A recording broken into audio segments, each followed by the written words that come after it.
Sunod ba? Thank you po for coming. Tapos na. Tapos na daw, ma. Tapos na, ma'am. Thank you.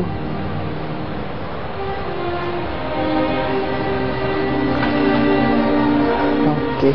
Masaya po ako. Sobrang saya. Kaya yung po napaluha. Yung ganun. Tears of joy po, kuya. Tsaka yung pakiramdam na parang yung hindi na po ako as down as before. Kasi po, there's something to lift me up.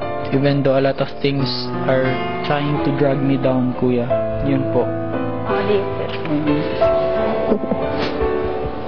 Bihira lang si Christian nang papakita kasi talaga yung nararamdaman ko po na mahal niya kami. Dama ko kung gaano ang laki ng pagmamahal mo sa anak mo.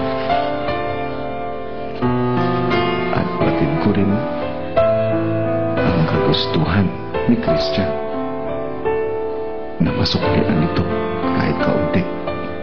Mahal na mahal namin po siya, kuya. At saka we're very proud sa mga nagawa niya at saka gagawin pa sa siguro, kuya. At saka dito lang kami as a family na sumusuporta sa kanya. Kahit anong mangyari, dito pa rin po kami sa kanya.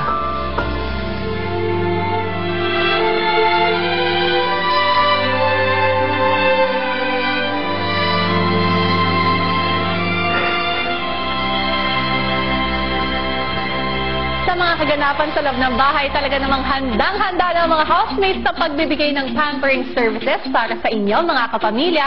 At naku, pwede pa kayong humabol na makatanggap ng pampering or relaxing salon service mula sa housemates. Bukas yan mula 12 noon hanggang 8 p.m. Pero kung bukas pa ang Pax sa Learn, sa puntong ito ay nagsasara na po ang panahon para makapag-tweet kayo ng suporta sa inyong paboritong nominadong housemate sa ating PBB Padala. Pero don't worry dahil bukas magbubukas ulit ang butuhan sa PBB Lucky Season 7, mga kwento ng teen housemates sa Kapamilya Gold. Ako po si Bianca Gonzalez at tuloy pa rin ang ating kwentuhan.